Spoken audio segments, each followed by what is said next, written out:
All right, let's jump into another deep dive. This time we're heading to Krakow. Now, I know what you might be thinking, Krakow, that medieval city with the castle. Well, get ready for a bit of a surprise. Yeah, there's definitely more to Krakow than just knights and dragons. Exactly. We've got two fascinating sources for this deep dive. An academic paper that digs into Krakow's urban development and a study of independent art spaces in the city spanning from the 1970s to 2019. Trust me, it's going to be eye-opening. You're telling me people often have this very, romanticized image of Krakow, frozen in time. Yeah, but our sources paint a very different picture.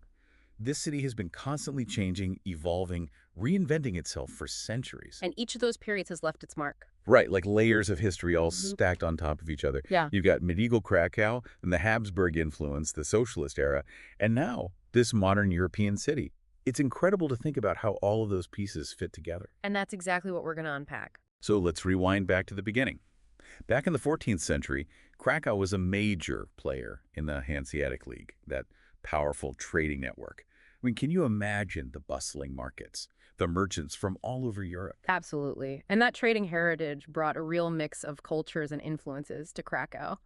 Just look at Kazimierz, the historic Jewish quarter. It became a significant cultural center, a real melting pot of ideas and traditions. And that multicultural vibe is still there today, right? Oh, absolutely. You can feel it in the architecture, the food, the whole atmosphere. It's one of the things that makes Krakow so special. Then, in the 17th century, things shifted a bit. The capital of Poland moved to Warsaw.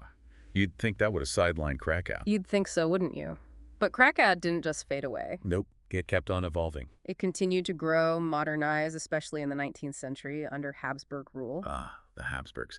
I always think of those grand boulevards when I picture their influence. Like they wanted to bring a bit of Vienna to Krakow. Exactly. They had this master plan for the city, really shaped Krakow's layout in the 19th century, and the impact is still visible. So we've got this medieval core, then these elegant Habsburg touches, and then World War II hits. And remarkably, Krakow emerged relatively unscathed. So many other cities were devastated. That's crucial because it meant that those historical legacies from the medieval era to the Renaissance to the Habsburg period, they all remained largely intact. That's a big part of what makes Krakow so unique today. But then, of course, comes another massive shift, the rise of communism in post-war Poland. And that's when we get Nowa Huta, this huge industrial complex. It's a stark contrast to the Krakow we've been picturing. Yeah, Nowa Huta was designed as this model socialist city. It was almost like the communist government was trying to create a whole new city within a city. Like their own vision for the future. Exactly.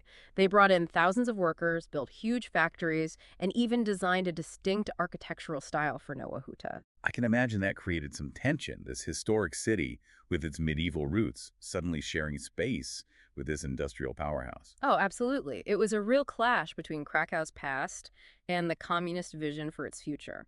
And, that tension kind of sets the stage for what happens next, because after 1989, with the fall of communism, things shift again, dramatically. Poland undergoes this massive political and economic transformation, and suddenly Krakow is thrust into the spotlight. And that's when we see decentralization, deindustrialization, the rise of the suburbs, and Krakow emerging as this major tourist destination. But I imagine that transition wasn't without its challenges. You're right. Our paper highlights issues like, inefficient urban planning, the rapid growth of the suburbs, and even the negative impacts of tourism. It's like this double-edged sword. On the one hand, Krakow is on the world stage, but on the other hand, that rapid change creates all sorts of new pressures and problems. It's that classic dilemma so many cities face. How do you balance preserving a city's heritage with the demands of modernization and development? It's a question that's been at the heart of Krakow's story for centuries, and it's one we'll keep exploring as we delve deeper into these sources. You know what's interesting about these independent art spaces is they often occupied those overlooked marginal spaces, almost like they mirrored where independent art stood in the larger art world, right? Yeah, and you see that in other cities too. Like, think of New York in the 70s and 80s. Artists flocking to those gritty industrial areas that everyone else had kind of written off. Exactly. There's this connection between art and those spaces on the edge. And in Krakow, during the communist era, these art spaces were almost underground. operating in hidden venues, Hmm. pushing boundaries. It must have taken a certain kind of courage to be a part of that scene back then, like this sense of defiance, the need to find creative outlets outside of the official channels. Absolutely. It was a time of incredible creativity born out of necessity. And after '89, things started to shift.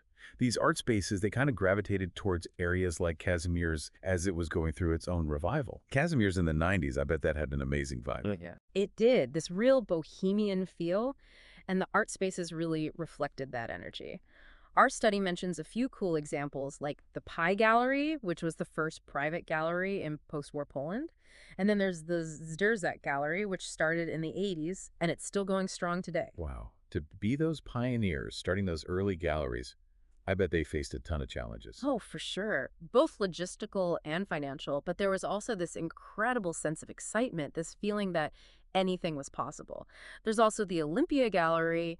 Its story is interesting because its moves actually kind of reflect the gentrification that started to happen in Kazimierz. Right, so it starts in this up-and-coming area, and then as the area gets more popular, more expensive, they have to move on.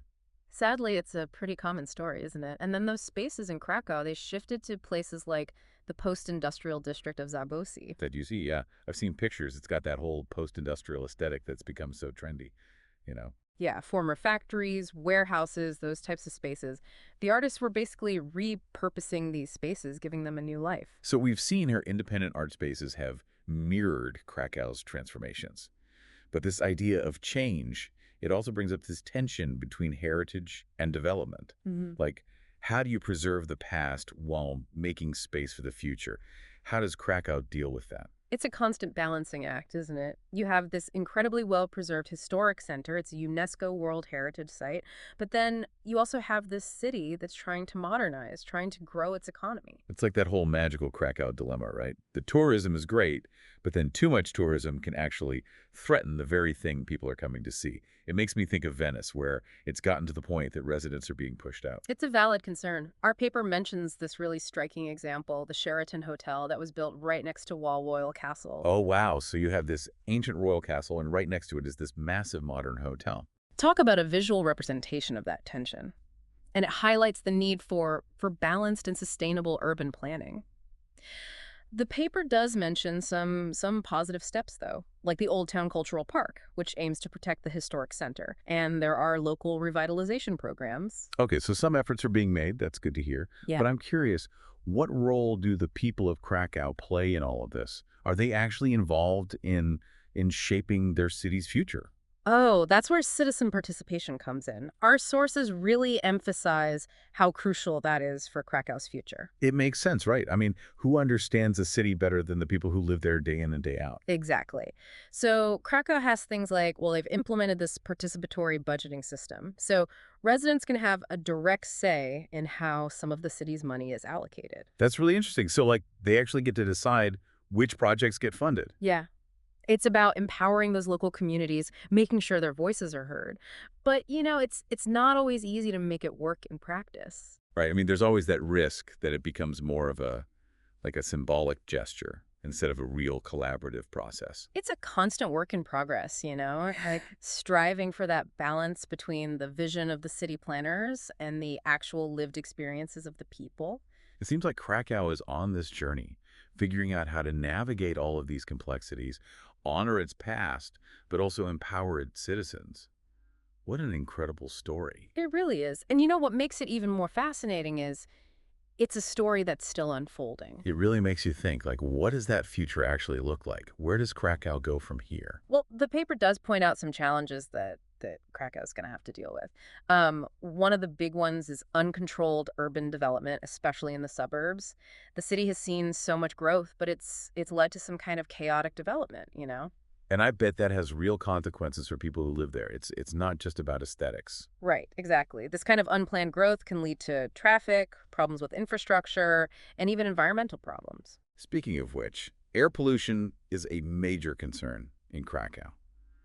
Like, I remember reading that it's one of the most polluted cities in Europe. Yeah, it's true. And, it's surprising because Krakow isn't a huge industrial center anymore, but there's a A bunch of factors. What are the main contributors? Well, a lot of it has to do with using coal for heating, especially in those older buildings. And then you've got more traffic as the city grows and the way new development has been done. Sometimes it's blocked those natural ventilation corridors. It sounds like a tough problem to solve. It is. It's really complex. The city has been trying to address it, promoting public transport and trying to phase out those coal-burning stoves.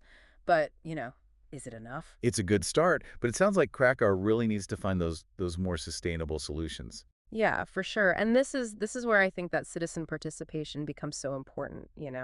It's not just about having a say in the budget. It's about residents actually being involved in shaping Krakow's future, pushing for those policies that prioritize sustainability and quality of life. It makes me think about what we were talking about earlier with those independent art spaces. They're often the ones who pop up in the areas that are overlooked or about to change. Do you think they could have a role in pushing for more sustainable Krakow?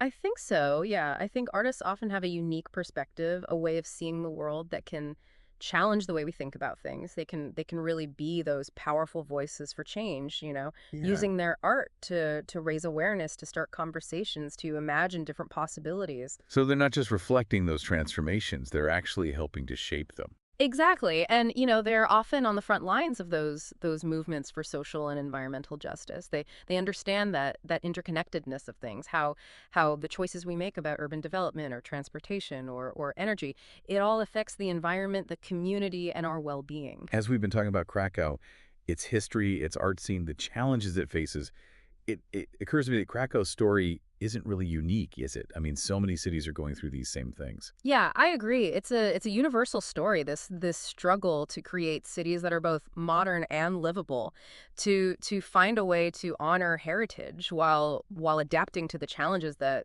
we're facing in the 21st century.